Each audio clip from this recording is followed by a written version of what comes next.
There's a frustrating moment that many people over 50 know all too well. You feel the urge to go. You walk into the bathroom. You sit down expecting relief, but nothing happens. Maybe a few small pieces come out, maybe only a little mucus. Maybe you strain for several minutes and still feel like something is stuck inside. And then you stand up thinking, I'll try again later. But 20 minutes later, the urge comes back. So you sit down again, and once again, nothing. If this sounds familiar, I want you to know something important. This does not automatically mean something dangerous is happening. Constipation is extremely common, and there are many ordinary reasons why you can feel the need to have a bowel movement without being able to pass much stool.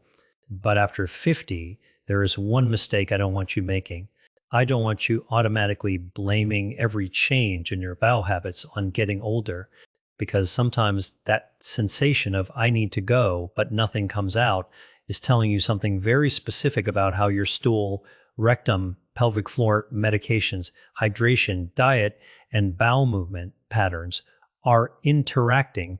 And in today's video, I'm going to walk you through exactly what may be happening. But stay with me, because the most important part isn't simply understanding why you feel the urge.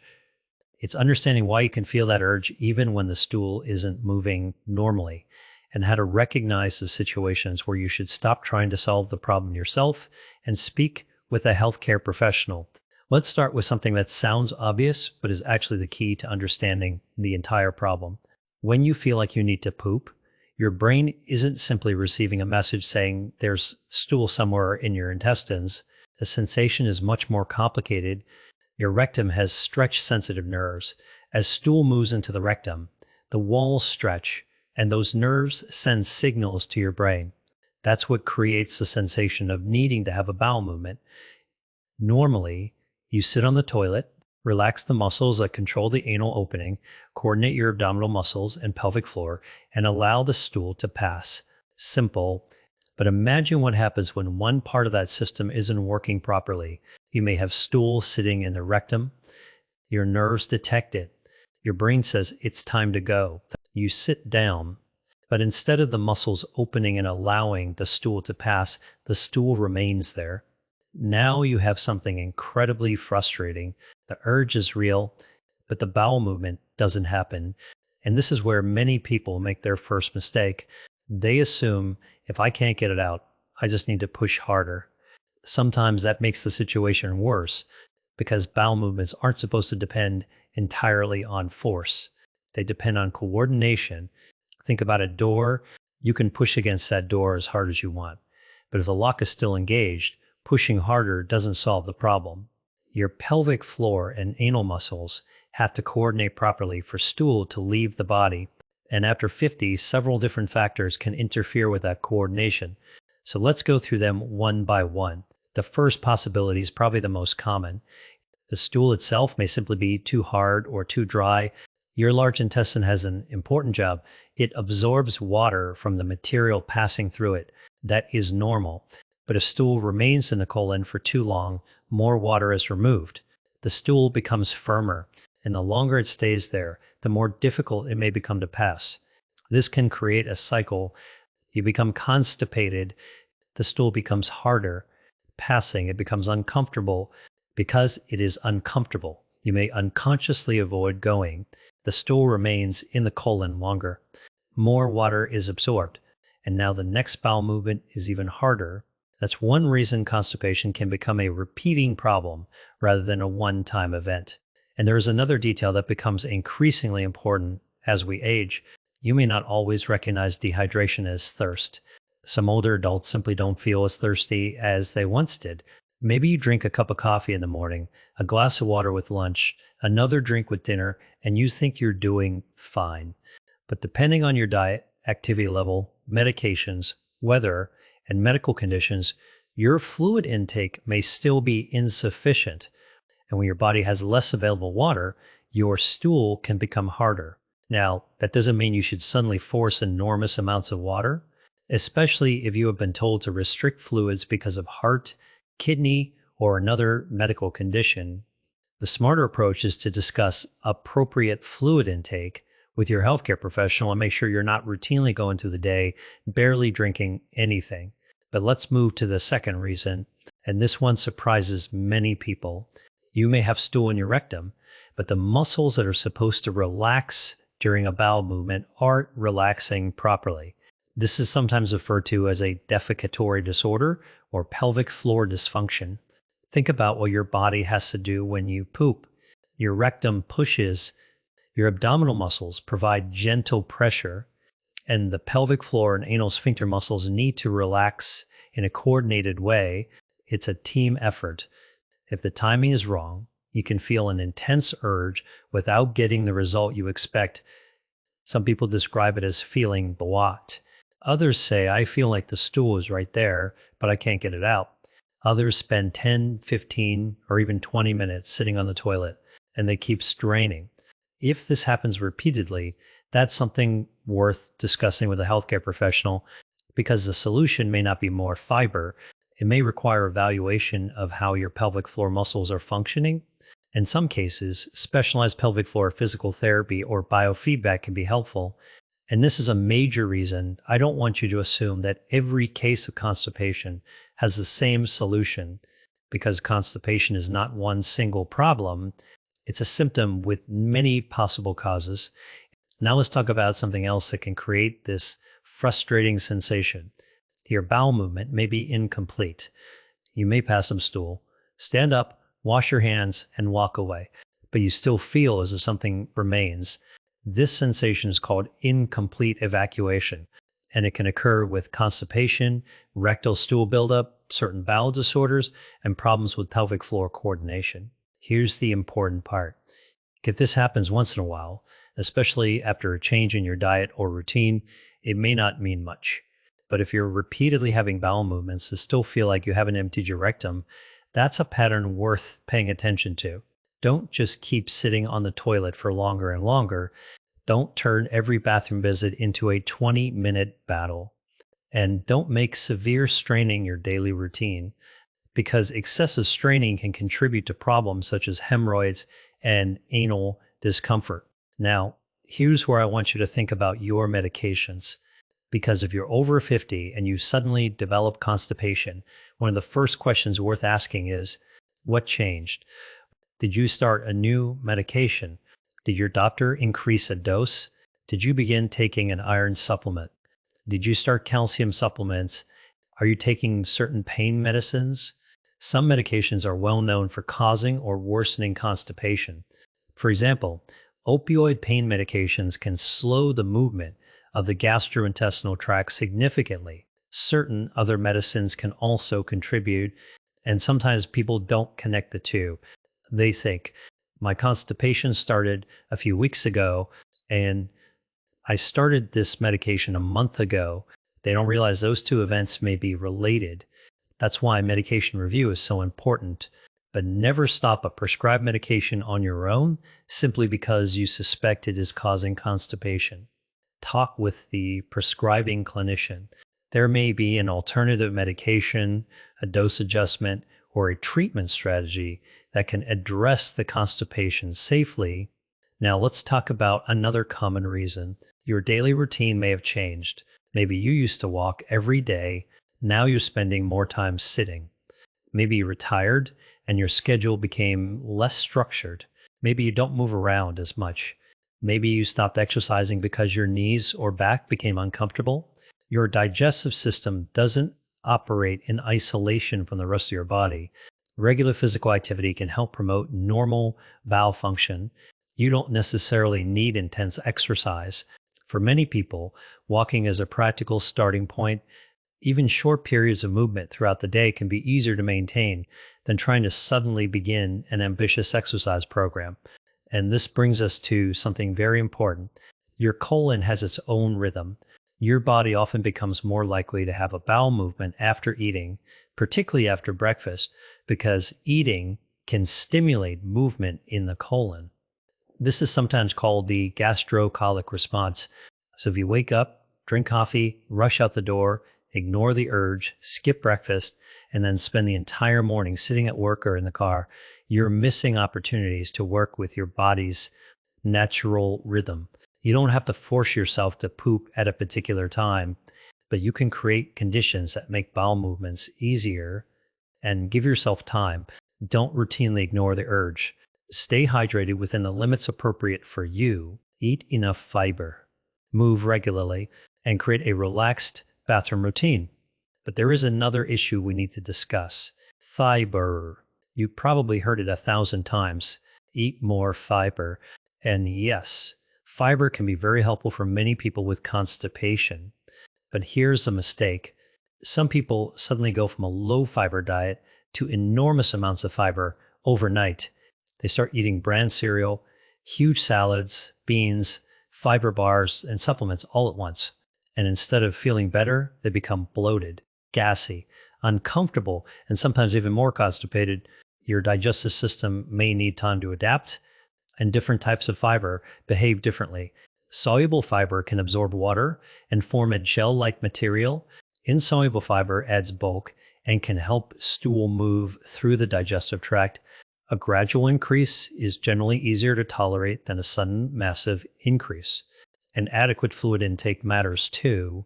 But again, if you have significant constipation, abdominal pain, vomiting, or another concerning symptom, don't simply keep adding fiber and hope for the best. Because that brings us to the part of this video I don't want you to skip. There are certain warning signs that mean your constipation deserves medical attention. Not because every warning sign means cancer, it doesn't, but because these symptoms can sometimes indicate a problem that needs evaluation. The first warning sign is blood in your stool or rectal bleeding. Now, blood can have many causes. Hemorrhoids can cause bleeding, anal fissures can cause bleeding, but blood in or on the stool should not automatically be dismissed as hemorrhoids, especially if it's new, recurrent, or unexplained. And the appearance can vary. Bright red blood may come from a lower part of the digestive tract. Darker stool can have different causes, including bleeding higher in the digestive tract. If you notice black, tarry stools, significant rectal bleeding, dizziness, weakness, or other concerning symptoms, seek medical attention promptly. The second warning sign is unexplained weight loss. If you're losing weight without intentionally changing your diet or activity, don't simply celebrate the number on the scale. Ask why. There are many possible causes of unintentional weight loss, some relatively simple and some requiring medical evaluation. When unexplained weight loss occurs alongside a persistent change in bowel habits, it deserves attention. The third warning sign is persistent or worsening abdominal pain. Constipation can certainly cause discomfort and cramping, but severe, persistent, or worsening abdominal pain, especially when combined with vomiting, abdominal swelling, fever, or inability to pass gas or stool, is different. That can require urgent evaluation. And this is where I want to make something very clear.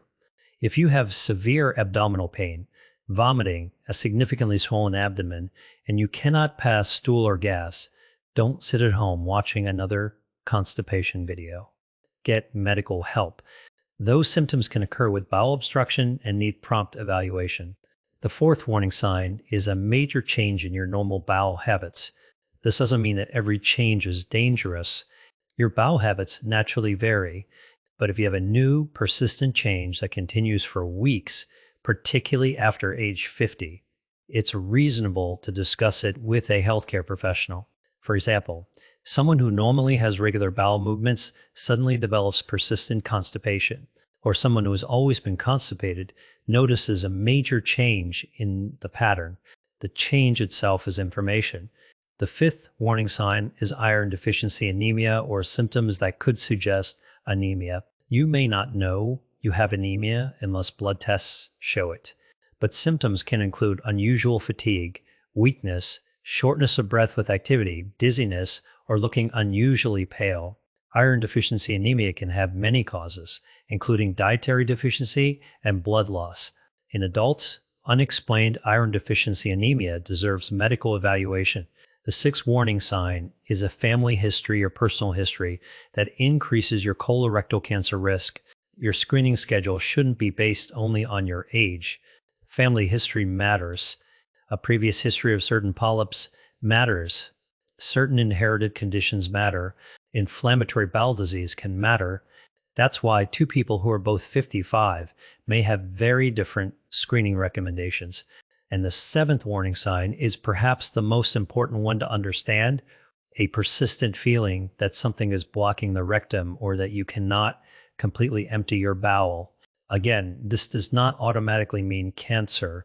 It can happen with constipation, hemorrhoids, pelvic floor dysfunction, rectal prolapse, or other conditions. But if the sensation is persistent, new, or accompanied by bleeding, weight loss, pain, or a significant change in bowel habits, it should be evaluated rather than repeatedly treated at home. Now, let's pause for a moment. If you've experienced this, I want you to think about one question. When you sit on the toilet and nothing comes out, what happens next? Do you strain? Do you sit there for 10 or 15 minutes? Do you get up and try again later? Do you take a laxative, or do you simply ignore it? Your answer matters because the habit you develop around constipation can sometimes become part of the problem. For example, spending long periods on the toilet and repeatedly straining isn't a good long-term strategy. A better approach is to give your body an opportunity to work naturally. Sit when you have the urge, give yourself a reasonable time, relax rather than holding your breath and pushing as hard as possible. And if nothing happens, get up and try again later, rather than turning the bathroom into a wrestling match. Some people also find that placing their feet on a small footstool changes their position and makes bowel movements more comfortable. The goal is to bring the knees somewhat higher than the hips and create a more natural squatting-like posture. It doesn't cure every cause of constipation, but for some people, positioning can make evacuation easier. Now let's talk about stool consistency. This is something I wish more people paid attention to. Your stool doesn't need to be perfect, but if you're repeatedly passing hard, dry, pellet-like stools, that tells you something. Your stool is spending enough time in the colon for significant water absorption to occur, while your diet, fluid intake, medications, movement, or other factors are contributing to the problem. On the other hand, if you have frequent loose stool leaking around, a feeling of blockage, don't assume you have diarrhea. In some situations, liquid stool can pass around harder stool that is stuck farther down. This can happen with fecal impaction, and if you suspect you're impacted, repeatedly taking more and more medication without guidance isn't necessarily the answer. You may need medical assessment. Now, I want to tell you about a hypothetical situation that illustrates how these pieces can come together. Imagine a 62-year-old man named Robert. For years, he had a bowel movement almost every morning. Then he retired. His walking decreased. He started eating more processed foods. He drank less water because he wasn't commuting anymore. A few months later, he noticed that he would sit on the toilet and feel like he needed to go, but only small, hard pieces would come out. His first reaction was simple: I'm getting older. So he ignored it. Then he started straining.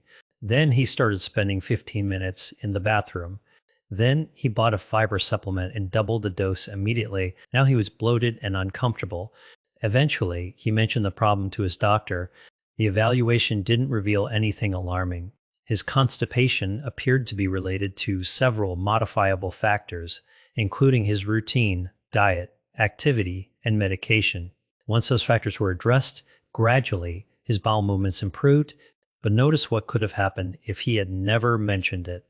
He could have spent another year believing the problem was simply aging. That's the lesson. Don't panic about every bowel change, but don't automatically dismiss persistent changes either. There is a middle ground, and that's exactly where good preventive healthcare lives. Now let's talk about what you can do today. Start with your routine. When you wake up, give yourself time. If eating breakfast tends to trigger your bowel movement, don't immediately rush away from the bathroom. Give your body a chance. Next, look at your fluids. Are you barely drinking throughout the day? If so, discuss an appropriate fluid target with your healthcare professional, especially if you have heart or kidney disease or have been given fluid restrictions. And then look at your fiber. Instead of suddenly adding huge amounts, gradually increase fiber-rich foods such as vegetables, fruits, legumes, whole grains, nuts, and seeds, depending on what your digestive system tolerates. Then look at movement. Could you walk for 10 minutes after a meal? Could you stand up more frequently during the day? Could you take several short walks instead of trying to force yourself through one difficult workout? Small, repeatable habits often beat dramatic changes that last 3 days. And then look at your medications and supplements. Make a list. Don't rely on memory. Write down everything you take, including over the counter medications and supplements. Then ask your pharmacist or doctor, could any of these be contributing to constipation? And that one question can sometimes uncover an overlooked cause. And finally, pay attention to the pattern. Not just whether you poop today, look at stool consistency, frequency, straining, pain, blood, changes from your normal pattern, a feeling of incomplete evacuation, and whether the problem is improving or getting progressively worse. Because your bowel habits are not just an inconvenience, they're information. Now, one final point. I know the title of this video asks why you feel like you need to poop, but nothing comes out after 50. And if you've been experiencing this, you may have clicked because you're worried about something serious. Maybe you've searched the internet late at night. Maybe you've wondered whether this could be colon cancer. Here's what I want you to remember. Constipation is common. Feeling like you haven't completely emptied your bowel can happen for many reasons. Most people with constipation do not have colorectal cancer, but new and persistent bowel changes, especially when combined with warning signs such as rectal bleeding, unexplained weight loss, persistent abdominal pain, anemia, or significant change in bowel habits, deserve medical attention.